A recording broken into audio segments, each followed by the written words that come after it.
کہتے جی کہ ہم انگلینڈ سے آئے ہیں عمرے کے لیے بچوں کے ساتھ. ہم نے عمرہ الحمدللہ کر لیا. بعد میں ہم مدینہ طیبہ ہم نے حاضری دی. واپسی پہ میقات سے بچوں کو بھی ہم نے احرام باندھا. مکہ مکرمہ پہنچ کے ایک بچہ چونکہ شوگر کا مریض ہے وہ ہمت نہ رکھ سکا عمرے کی اور عمرہ جو ہے وہ اس نے چھوڑ دیا. تو بہرحال گزارش یہ ہے کہ اگر وہ بچہ جو ہے پہلے یہ بتائیں بچے کی عمر کیا ہے. یہ تو آپ نے نہیں لکھا.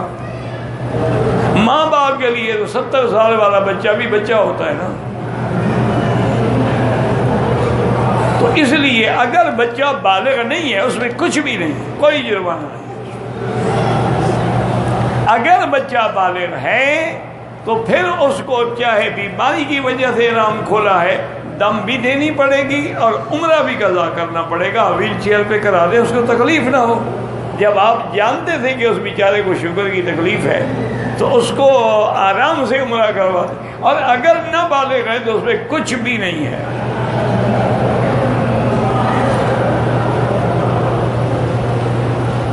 کہتے ہیں کہ جب میں قرآن ختم کرتا ہوں تو والدین کو ثواب بالکل بھیج سکتے. امام شافعی تو قائل نہیں ہے. امام شافعی رحمۃ اللہ علیہ کہتے ہیں کہ بھئی ثواب قرآن پاک کا نہیں بھیجا جائے, لیکن باقی ائمہ کا قول موجود ہے کہ ثواب بھیج سکتے. دونوں کو بھیج, سارے خاندان کو بھیج سکتے. طواف اور عمرہ ایک کے لیے ہوتا ہے. قرآن کا ثواب تو جیسا ہی دنیا کو دے دو.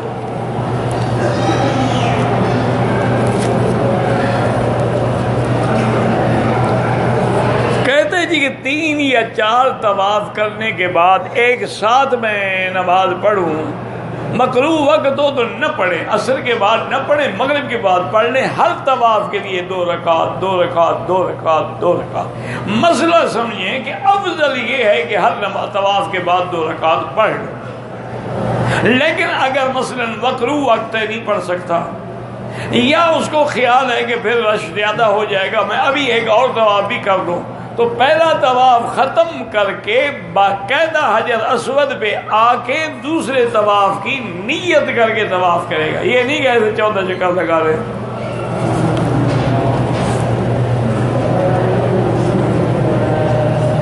کہتے جی کہ آپ کی جو تفسیر چھپ رہی ہے قرآن کی, میرا بھائی گزارش یہ ہے کہ اس تفسیر کا نام تفسیر مکی ہے اور پاکستان میں تقریباً میرا خیال ہے کہ آپ کو جو بڑے بڑے مکتبے ہیں لاہور کے, ملتان کے, کراچی کے, انشاءاللہ امید ہے کہ وہاں سے مل جائے گی. اس کی 3 جلدیں الحمدللہ چھپ گئی ہیں اور 4تھی جلد جو ہے وہ پریس میں ہے, یعنی چھپنے کے لیے بھیجی ہوئی ہے. تو دعا کریں اللہ تعالیٰ اس خدمت کو قبول فرما لیں, چونکہ بہت ہی بڑا مشکل کام بھی ہے اور بہت بڑا خرچہ بھی ہوتا ہے اس میں ایک جلد چھپوانے کے لیے. تو ابھی تو 3 جلدیں جو ہے نا, ابھی ہم سورۃ البقرہ کی سورۃ بقرہ جو آدھی بھی نہیں ختم کر سکے, وہاں تک پہنچے ہیں ابھی. تو خود اندازہ لگا لیں گے انشاءاللہ کتنی جلدیں بنیں گی. امید تو یہی ہے کہ 30 بن جائیں گی. انتظام کریں گے. ہمارا کیا ہے, ہماری کیا طاقت ہے. اگر اللہ کے ہاں قبول ہے. میرے والد صاحب رحمۃ اللہ علیہ نے اپنی زندگی میں مدینہ منورہ میں ایک رباط بنائی تھی, بھی پاکستانی لوگ آ کے اس میں مفت رہیں بغیر کرائے کے, اور وہ اتنی محنت سے بنائی تھی کہ اینٹیں بھی خود بناتے تھے مزدوروں کے ساتھ لگ کر, اور مستری کے ساتھ لگ کے اس کو اینٹیں بھی دیتے تھے دیوار بنانے کے لیے. 5 کمرے کی وہ جگہ تھی اور اس دور میں وہ مسجد الاجابہ کی طرف تھی. حرم سے جاتے ہوئے ڈر لگتا تھا. راستہ سارا غیر آباد تھا, راستے میں ایک باغ تھا, تو رات کو عشاء کے بعد کیسے آدمی باغ سے گزرے. تو میں جب ایک دفعہ مدینہ شریف جانے لگا تو میں نے اجازت مانگی. میں نے کہا ابا میں جمعرات ہے, ایک میرا دوست کار پہ جا رہا ہے تو میں بھی زیارت کروں. کہ ہاں ضرور جاؤ, لیکن رباط میں ٹھہرنا ہے. اچھا میری بھی بے وقوفی، میں نے کہا ابا کیا کہہ رہے ہیں آپ، وہاں نہ پانی ہے نہ بجلی ہے نہ راستہ ہے، اتنے بڑے بڑے مچھر ہیں، آپ کہتے ہیں رباط میں چلے جائیں؟ میں تو نہیں رہ سکتا رباط میں کسی ہوٹل میں رہوں گا۔ تو کہنے لگے مولوی مکی غصہ دکھانے کی ضرورت نہیں ہے، اگر میری نیت خالص ہے کہ میں نے صدق کے دل سے حضور کے شہر میں اپنے لوگوں کی آسانی کے لیے رباط بنائی ہے تو انشاءاللہ ایک وقت آئے گا تمہیں بھی جگہ نہیں ملے گی، اور اگر میری نیت خراب ہے تو خدا کرے کل ہی ٹوٹ جائے، مجھے ضرورت ہی نہیں ہے اس کی۔ اور یقین کریں رباط جو تھی نا، اب تو خیر الحمدللہ ایک بہت بڑی رباط بن گئی، پھر بھی یعنی وہ ہم جب جاتے تو پوچھتے تھے بھی جگہ ہے کوئی کمرہ ہے، وہ کہتے جی اس جمعرات تو نہ ہے، کمرہ کوئی نہیں ہے، وجہ سے فرمایا تھا کہ تمہیں بھی جگہ نہیں ملے۔ اب تو وہ رباط ٹوٹ گئی، حرم میں آ گئی، پھر ہم نے دوسری الحمدللہ بنائی، اس رباط کے بھی پیسے ملے اور کچھ پیسے اہل خیر نے بھی ڈالے، اللہ کے شکر سے اب والی میں تقریباً 5 منزلہ بلڈنگ ہے، لفٹ ہے، اب تو 4 سٹار ہوٹل ہے، لیکن الحمدللہ اس میں بھی اب لوگ جو ہے مفت رہتے ہیں، اللہ کا شکر ہے۔ تو اصل بات وہی ہے کہ اگر قبول ہے نا جی تو سارے انتظام خود بخود ہو جائیں گے، اور اگر قبول نہیں ہے تو بس پھر تو صرف نام والی بات ہوئی نا۔ میں نے 4 دن پہلے عمرہ کی حلق کرایا، کچھ گھنٹے بعد پھر عمرہ کیا، لیکن اس طرح نہیں کروایا، سر پہ بال نہیں تھے، کم علمی میں، کم علمی کیوں تھی جناب، پہلے عمرے میں سر مڈا چکے ہو تو کم علمی کہتے ہو گئی، تم مولوی بن گئے کہ دوسرے عمرے میں ضرورت ہی نہیں ہے، یہ کم علمی نہیں ہے، تو تمہارے علم کی دلیل ہے ماشاءاللہ، تم نے تو بڑا تیر مارا نا کہ جب میں پہلے 4 گھنٹے اس طرح پھروا، اب کیا ضرورت ہے، 100 عمرہ بھی کرو اس طرح پھروانا پڑے گا، چاہے بال ہوں یا نہ ہوں، عمرہ مکمل ہی نہیں ہوتا، یہ تو قرآن کا حکم ہے۔ حضور پاک نے فرمایا لَتَدْخُلَنَّ الْمَسْجِدَ الْحَرَامَ إِنْ شَاءَ اللَّهُ آمِنِينَ مُحَلِّقِينَ رُؤُوسَكُمْ وَمُقَصِّرِينَ لَا تَخَافُونَ۔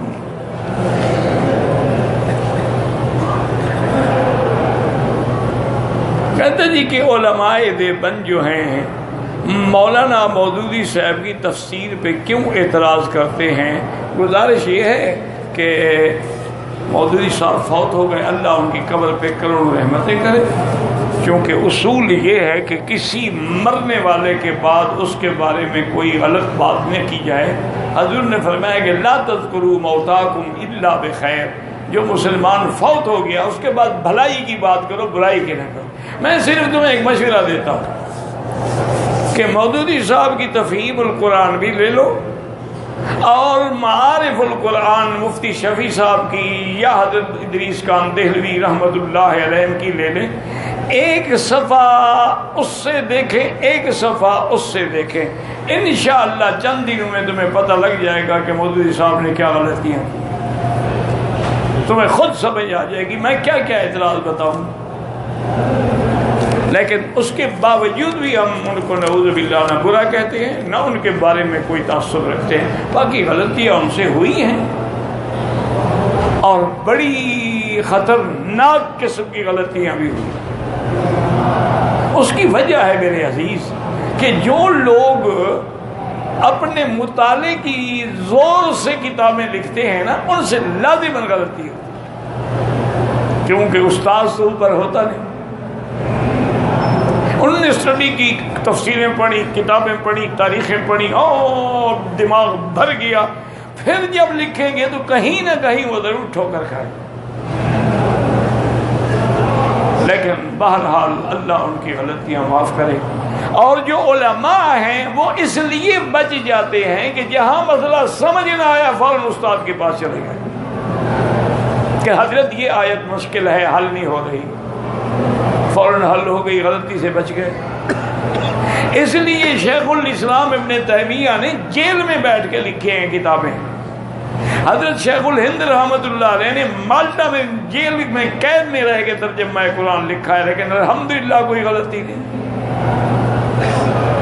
بعد میں جب حضرت عثمانی نے مکمل کیا، انہیں سابقہ ترجمے کو بھی دیکھا تو کوئی ایک غلطی بھی نہ پکڑ سکے، لیکن سر سید سے غلطیاں ہوئیں، پرویز اویس سے غلطیاں ہوئیں، وہ اسی طرح وہ جو جیلانی تھا اس سے غلطیاں ہوئیں، آج کل ایک غامدی صاحب ہے وہ بھی مفسر قرآن بنے ہوئے ہیں، ان سے اتنی بڑی بڑی غلطی ہیں، اللہ نہ کرے جو آدمی کو کفر میں لے جاتی ہے۔ تو اس لیے اعتراض نہ کرو، دونوں تفسیروں کو سامنے رکھو، ایک صفحہ ادھر دیکھا کرو، وہی صفحہ پھر ادھر دیکھا کرو، دیکھتے جاؤ، انشاءاللہ ایک پارہ پڑھنے کے بعد تمہیں سمجھ آ جائے گا۔ ایک اہل حدیث نے مجھے کہا کہ مولوی مکی گمراہ ہے، چلو میں تو اس کو گمراہ نہیں کہتا، وہ مجھے کہتا ہے تو خدا خوش رکھے۔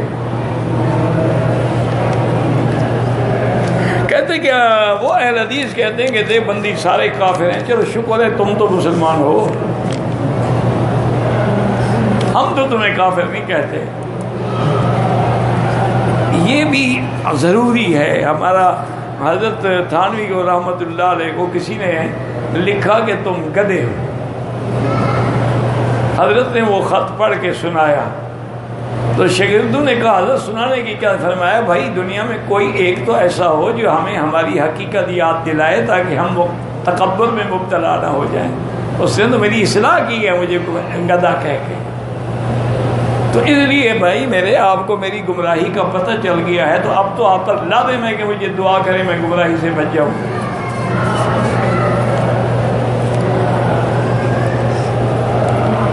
داڑھی مونڈنے کے پیچھے میرا بھائی ایک ہے نماز ہو جانا، مسئلہ کو سمجھا کرو۔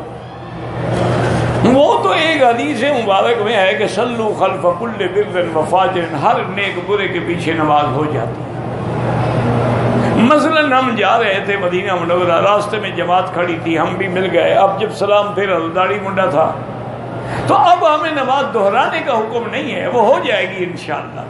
ایک ہے کہ ہم کسی کو امام بنائیں تو پھر داڑھی منڈے کو نہ امام بنائیں نہ اس کو مؤذن بنائیں، کیونکہ بار بار داڑھی منڈانے سے گناہ کبیرہ بن جاتا ہے اور آدمی فاسق و فاجر ہو جاتا ہے، اس کے پیچھے پھر نماز نہیں ہوتی۔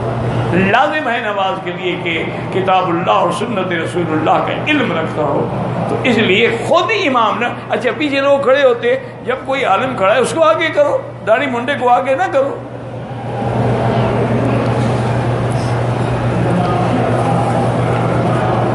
کہتا ہے جی کہ تصویر بنا، میرا بھائی اگر تصویر بنانا ہے کعبہ شریف کی، حرم شریف کی، یا کسی درس کی، کسی علماء کی دعوت کی، وہ تو کوئی منع نہیں ہے، عورتوں کی بنانا حرام ہے۔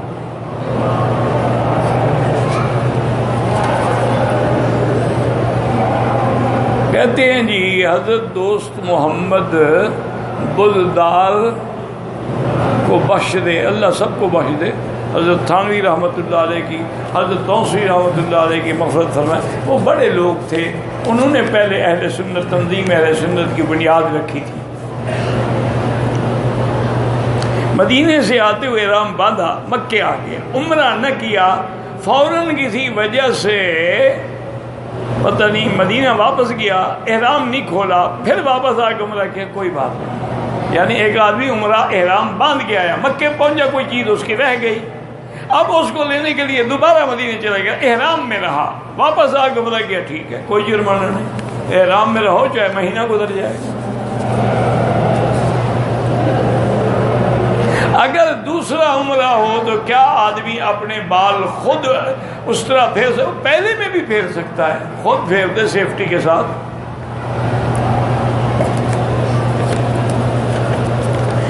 میں نے اپنے بچے کا، اپنے بیٹے کا نام رکھنا ہے، آپ کو جو نام اچھا لگتا ہے مجھے بتا دیں۔ مجھے تو صحابہ کے سارے نام اچھے لگتے ہیں، آپ ابو بکر رکھ سکتے ہیں، عمر فاروق رکھ سکتے ہیں، عثمان رکھ سکتے ہیں، حسن حسین رکھ سکتے ہیں، بلال رکھ سکتے ہیں، صہیب رکھ سکتے ہیں، صحابہ سارے ہماری آنکھوں کا تارا ہیں، کسی کا نام رکھ لو۔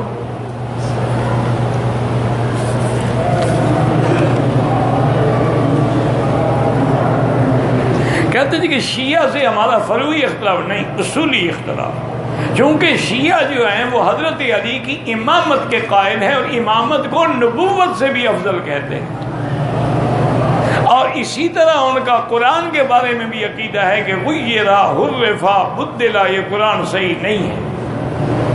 یہ فروعی اختلاف، یہ تو ایمان کفر کے اختلاف، یہ تو اصولی اختلاف۔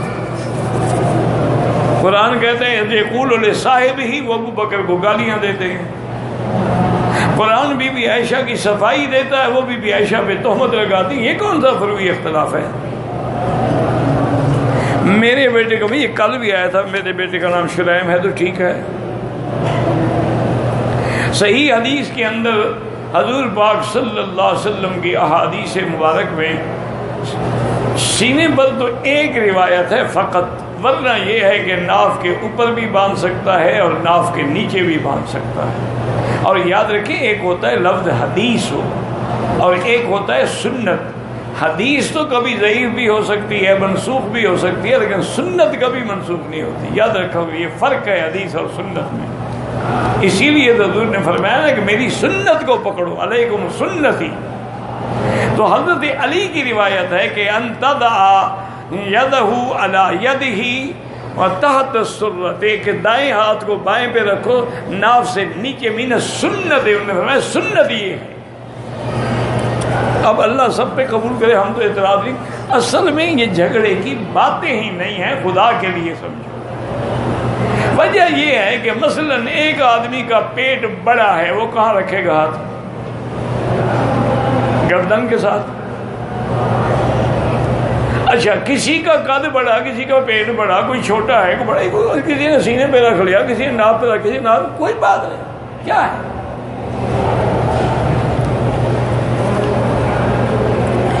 ایک آدمی 2-3 طواف اکٹھے کر لیتا ہے، بعد میں 2 رکعت پڑھ لے، ابھی بتا دیا ہے۔ عورت کا محرم کے بغیر عمرہ ہو جاتا ہے، اگر اپنے ملک سے محرم کے بغیر آئی، عمرہ ہو جائے گا لیکن گناہ گار ہے، پھاڑ دیا کرو، یہ خام خواہ اکٹھے رہتے ہیں۔ داڑھی کے متعلق داڑھی واجب ہے اور تمام انبیاء کی سنت ہے، اور اس کا منڈانا جو ہے وہ پہلی دفعہ تو صغیرہ ہے، بعد میں کبیرہ ہے۔ کہتا ہے جی میں پتہ نہیں کیا ہے، وتر میں 3 رکعت ہیں، ہاں بالکل 3 رکعت، اسی لیے حضور نے 3 صورتیں بتائی ہیں نا، کہ پہلی رکعت میں سبح اسم ربک الاعلی، دوسری رکعت میں قل یا ایھا الکافرون، اور تیسری رکعت میں قل ھو اللہ احد۔ تو اگر 3 رکعتیں نہ ہو، 3 صورتیں بتانے کی ضرورت کیا تھی؟ کچھ سمجھا بھی تو کرے۔ اچھا، جو اب 1 رکعت پڑھتے ہیں نا، وہ بھی پہلے 2 رکعت پڑھتے ہیں، صرف سلام پھیر کے 1 رکعت اس کے ساتھ ملاتے ہیں، اور باقی احناف جو ہیں وہ 3 رکعتیں اکٹھی پڑھتے ہیں، بس۔ پڑھتے تو سارے 3 ہیں، پڑھنے کے طریقے میں فرق آ گیا۔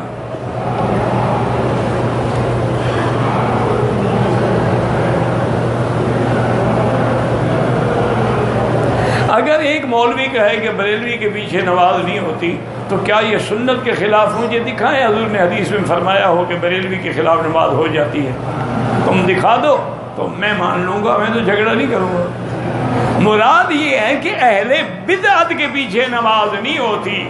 حضور نے فرمایا من وکر صاحب بدعت فقد اعان علی ہدم الاسلام، جو کسی بدعتی کی عزت کرے اس نے دین اسلام کو برباد کر دیا۔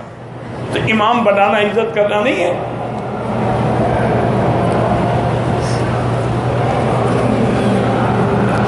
میں نے عمرہ کیا، سر کے بال اتارنا بھول گیا، پھر یاد آیا، احرام اتارنے کے بعد میں نے کہا کتنی دیر کے بعد اتارے؟ اگر تھوڑی دیر ہے تو کوئی بات نہیں، اگر 1 دن گزر گیا، 5-6 گھنٹے گزر گئے، دم ہے، لیکن پھر بال بھی مڈائے کہ نہیں مڈائے، ابھی تک صرف یاد آیا ہے۔ میں نے چاول 3 ماہ پہ ادھار سودا کیا ہے، چاول دینے کے بجائے نقد کیش دے دیا۔ اس نے نقد کیش دیا ہے تو پھر اس کو اتنا ہی دینا ہوگا، زائد نہیں دے سکتے، وہ تو سود بن گیا۔ ہاں، اگر چاول دیتا تو وہ دے سکتا تھا کہ نقد یہ ہے، ادھار ہے، کیونکہ وہ تو جنس آپ خریدتے نا، یہ تو آپ پیسے کے بدلے میں پیسہ دے رہے ہیں۔ میں نے 2 چکر لگائے، طبیعت خراب ہو گئی، باقی 5 چکر میں نے دوسرے دن لگائے، وہ طواف تو ہوا نہیں، دوبارہ طواف کرو۔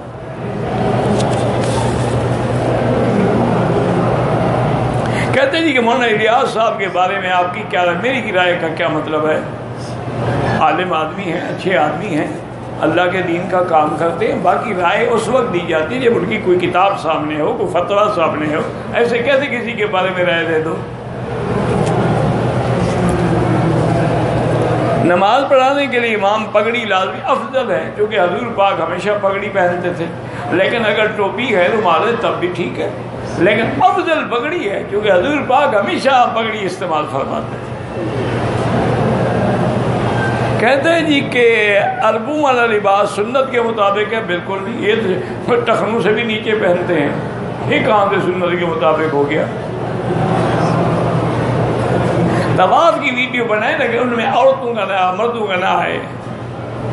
وراثتی بیماری کا کوئی اجر ملے گا؟ بالکل اجر ملے گا، جو بھی تکلیف آتی ہے اللہ اجر دیتے ہیں، گناہوں کا کفارہ ہو جاتا ہے۔ وراثتی بیماری بڑھنے کے ڈر سے شادی نہیں کرنی چاہیے، بالکل نہیں کرنا چاہیے۔ اسی لیے یہاں سعودی عرب میں یہ قانون ہے کہ جب نکاح ہوگا تو پہلے لڑکی اور لڑکے دونوں کا میڈیکل ٹیسٹ ہوتا ہے، اس میں کئی چیزیں ہیں جو دیکھی جاتی ہیں کہ اس کو ایڈ تو نہیں ہے، اس کو ٹی بی تو نہیں ہے، اس کو ہائپاٹائٹس تو نہیں ہے، اس کو کوئی بیماری وراثتی تو نہیں ہے، اس کے ہارمون ٹھیک ہیں، تھائرائیڈ ٹھیک ہے، پھر نکاح کی اجازت ملتی ہے، ورنہ نہیں دیتے۔ تو آخر علماء نے فتویٰ دیا ہوا ہے، اس لیے جب تمہیں پتہ ہے کہ میں بیمار ہوں، تو دوسرے کو کیوں بیماری میں ڈالتے ہو؟ مزار بنانا جائز؟ بالکل ناجائز ہے، حضور نے حکم دیا حضرت علی کو کہ جو بڑی ہوئی ہیں ان کو بھی گرا دو، تو اور بنانا چاہتے ہو؟ وَلَا قَبْرٌ مُشْرِفًا إِلَّا سَوَّيْتَهُ، حضور نے فرمایا حضرت علی جو قبر بھی اونچی ہے اس کو بھی برابر کر دو۔ یہ حکم نبی کا ہے، تعمیل علی نے کی ہے، گالیاں ہم کو دیتے ہیں کہ یہ وہابی ہیں۔ بھائی اللہ کے بندے، نبی نے حکم دیا، علی نے تعمیل کی، تم تو علی کو مولا علی مانتے ہو، پھر ان کے حکم کو بھی مانو، قبر سیدھی کرو۔ مسجد عائشہ ہے، مسجد عائشہ جیرانہ سے احرام باندھ کے عمرہ کرنا جائز ہے؟ جائز ہے۔ جو کہتے ہیں نہیں ہوتا وہ نہ کیا کریں، ہمارے پاس تو دلیل ہے کہ جیرانہ سے حضور پاک نے خود عمرہ کیا ہے اور مسجد عائشہ سے حکم دیا ہے۔ دوسری مرتبہ عمرہ کریں یا 10ویں مرتبہ عمرہ کریں، بال ہوں یا نہ ہوں اس طرح پھروانا ہوگا۔ اگر بھول کے احرام کی چادر کے ایک کونے کو میں نے حمام میں وہ شیمپو سے دھو لیا، کوئی بات نہیں، 2-4 ریال خیرات کر دو، اسی وقت دھو ڈالا نا تو وہ غائل ہو گیا۔ اگر صفا مروہ میں وضو ٹوٹ جائے تو بغیر وضو کے بھی ہو جاتی ہے، طواف نہیں ہوتا۔ 20 دن کے عمرے پہ آئے ہیں، 5 دن مدینے میں گزارے ہیں، 2 دن راستے میں مسافر ہیں آپ،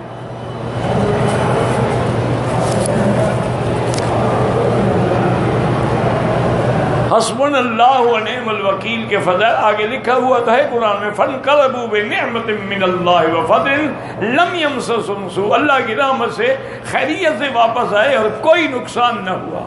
اس پر 2 علماء نے کتابیں لکھی ہیں، القول الجمیل فی فضیلت حسبنا اللہ و نعم الوکیل، ہر دکھ کی یہ علاج ہے۔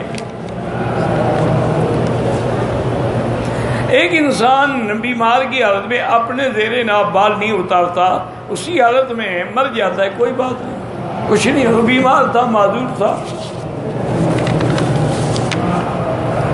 میری بیوی صوم و صلات کی پابند ہے، خدمت گزار ہے، خاندان کے نامحرم لوگوں سے چہرے کا پردہ کرنے کا کہتا ہوں تو انکار کر دیتی، اللہ اس کو ہدایت دے، نصیحت کرتے رہو، جب اس میں باقی ساری صفتیں ہیں تو انشاءاللہ پردے کی بھی پابندی کرے گی، کیونکہ حضور پاک کا سب سے محبوب خادم حضرت انس تھے۔ جب پردے کی آیت اتری ورنہ حضور کے گھر آپ نے فرمایا بس اب باہر کھڑے ہو کے بات کریں، اندر آپ نہیں آ سکتے، اللہ نے پردے کا حکم دے دیا۔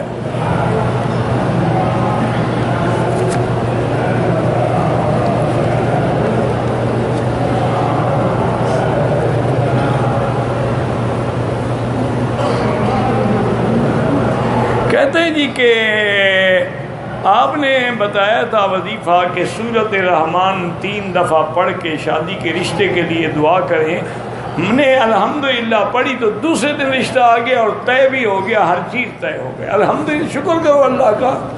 میرے وظیفے کی بات، یہ تو قرآن ہے، سورۃ الرحمن عرائس القرآن ہے، سورۃ الرحمن قرآن کی دلہن ہے۔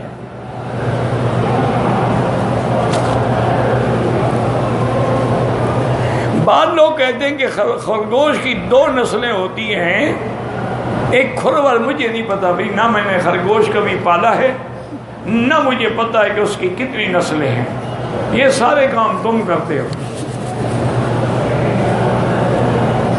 دم دینے کا طریقہ کیا ہے کہ جا کے ایک بکری ذبح کریں اور گوشت تقسیم کر کے غریبوں کو دے دیں، اگر کسی کو سارا دو گے وہ بیچ دے گا، یا مدرسے میں جا کے دے دو، یا کسی جمعیت الخیریہ میں دے دو۔ عمرے کے لیے آئے ہیں، مردوں نے بال منڈوائے ہیں، عورتوں نے کانوں کے ساتھ ساتھ بالوں کو ٹک لگایا ہے، دم پڑ گئی، سارے بال پیچھے کر کے ایک پور کے برابر کاٹے۔ انہوں نے یہاں بھی کوشش کی ہے کہ فیشن میں فرق نہ آئے، بیوٹی پارلر میں جا کے تو بالکل بوائے کٹ بنوا لیتی ہیں، اللہ کے حکم پر بال کاٹنے کے لیے تیار نہیں ہے۔ انا للہ و انا الیہ راجعون۔ یہ ساری ابھی تو سارا کچھ سنا ہے، تو ہم نے امام احمد نے لکھا، امام نسائی نے لکھا، امام سنن نے، سب حدیثوں میں کتاب موجود ہے۔ میرے بھائی نے مسجد ایسی رام باندھا عمرہ کیا، بغیر سر مڈائے کپڑے پہن لیے، 1-1.5 گھنٹے کے بعد مڈایا، پھر کوئی دم نہیں، گھنٹے 1.5 گھنٹے دم نہیں پڑتی، 2-4 ریال خیرات کر دو۔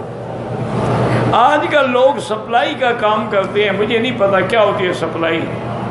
احرام باندھ کے لوگ عمرہ کراتے ہیں پیسوں کی خاطر، بہرحال یہ ناجائز ہے، دھوکہ دیتے ہیں اگلے کو کہ میں بھی عمرے والا ہوں۔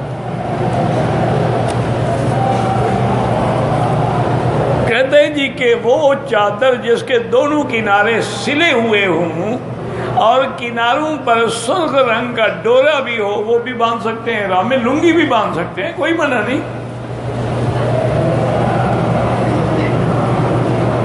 عمرے کے بعد احرام والی چادروں کے کپڑے بناؤ، جو مرضی آئے کرو، تمہاری چادریں ہیں۔ بہرحال جیرانہ سے حضور پاک نے عمرہ فرمایا ہے، اور مسجد عائشہ سے بی بی عائشہ نے عمرہ فرمایا ہے۔ امام شافعی رحمۃ اللہ فرماتے ہیں جیرانہ سے افضل ہے، لیکن امام حنیفہ فرماتے ہیں کہ مسجد عائشہ سے افضل۔ یہ علمی بات ہے۔ امام صاحب فرماتے ہیں کہ حضرت وہ فعلی حدیث ہے، یہ قولی حدیث ہے، قولی حدیث افضل ہوتی ہے فعلی حدیث۔ کوئی جائز کام اللہ سے کروانے کا، اللہ سے جو بھی کام کرانا ہو، 2 رکعت نماز پڑھ کے دعا مانگو، اللہ کا یہی حکم ہے، وَاسْتَعِينُوا بِالصَّبْرِ وَالصَّلَاةِ۔ اور حضور کو بھی جب مشکل پیش آتی، اِذَا حَضَبَهُ أَمْرٌ بَادَرَ إِلَى الصَّلَاةِ، بس کھڑے رہو، ساری رات تہجد پڑھتے رہو، روتے رہو، کام ہو جائے گا۔ تم تو ہر کام کرائے پہ کراتے ہو نا، اس کے لیے بھی مولوی کو لے آتے ہو، اس کے پڑھنے چڑھنے سے کچھ نہیں ہوتا۔ عمرے پہ آئے ہوئے اکثر احباب روضہ پہ سلام کی درخواست کرتے، سلام کی درخواست کیا؟ سلام کرتے ہیں، درخواست کس بات کی؟ الصلاۃ والسلام علیک یا رسول اللہ، باقی درخواست تو اللہ سے کی جاتی ہے۔ جو لوگ مینا سے قربانی میں ذبح کیا ہوا بکری محلے میں لا کر لانے کے خرچ کے دام پر بیچتا ہے، وہ بالکل ناجائز ہے۔ بکری نہیں بیچی جا سکتی، نہ خریدی جا سکتی ہے۔ اللہ مومن کے قلب میں رہتا ہے، وہ عرش معلیٰ پہ رہتے ہیں، لیکن ہر مومن کے دل میں اللہ کا نور ہے۔ وَهُوَ مَعَكُمْ أَيْنَمَا كُنتُمْ۔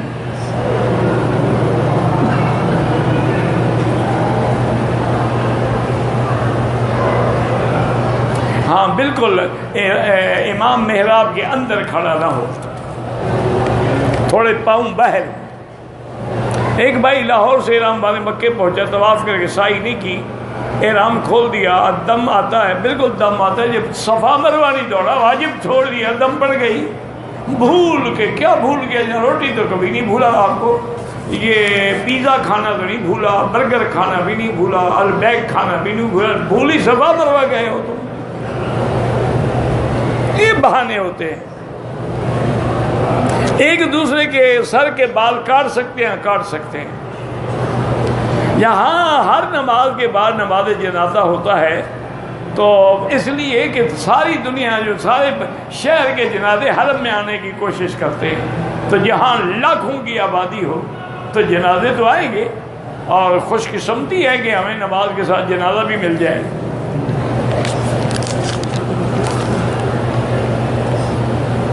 عمرہ کرنے آئے حاجی نہیں کہہ سکتے، اس نے حج کیا ہی نہیں تو حاجی کیوں کہو۔ یزید کے بارے میں معلومات چاہیے، کیا چاہیے؟ تاریخ اٹھا کے پڑھو کہ نہیں، کیا معلومات کیوں کرنی ہے؟ کوئی رشتہ داری ہے، قرابت ہے، کیا ہے؟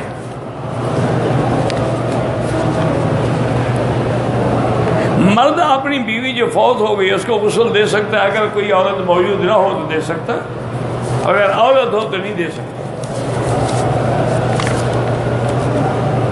ایک وقت میں اگر 3 طلاق دی جائے بالکل وہ طلاق 3 ہو جاتی ہیں اور رجوع نہیں کر سکتا ہے۔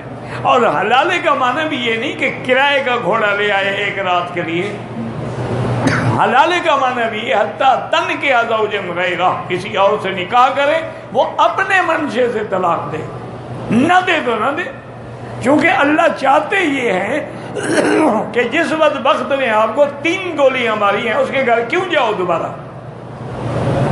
رجوع نہیں ہو سکتا۔ پتہ نہیں ہے رفع یدین سے نماز ہو رہی ہے تو کوئی، ہم تو قائل منع نہیں کرتے ہیں، رفع یدین بھی حدیث پہ موجود ہے اور نہ کرنے کی حدیثیں بھی موجود ہے، کوئی لڑائی کی ضرورت نہیں ہے۔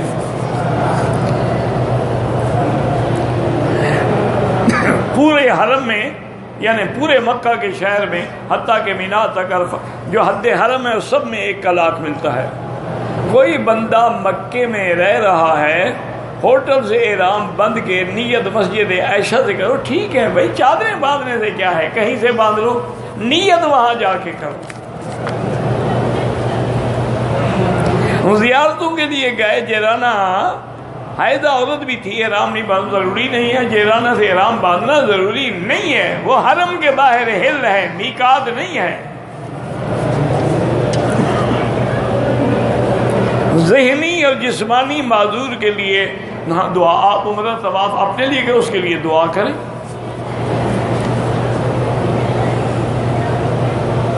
جہالت کی وجہ سے شلوار کے اوپر احرام باندھ لیا، بعد میں بتانے پر اتار لی، پھر کوئی دم نہیں۔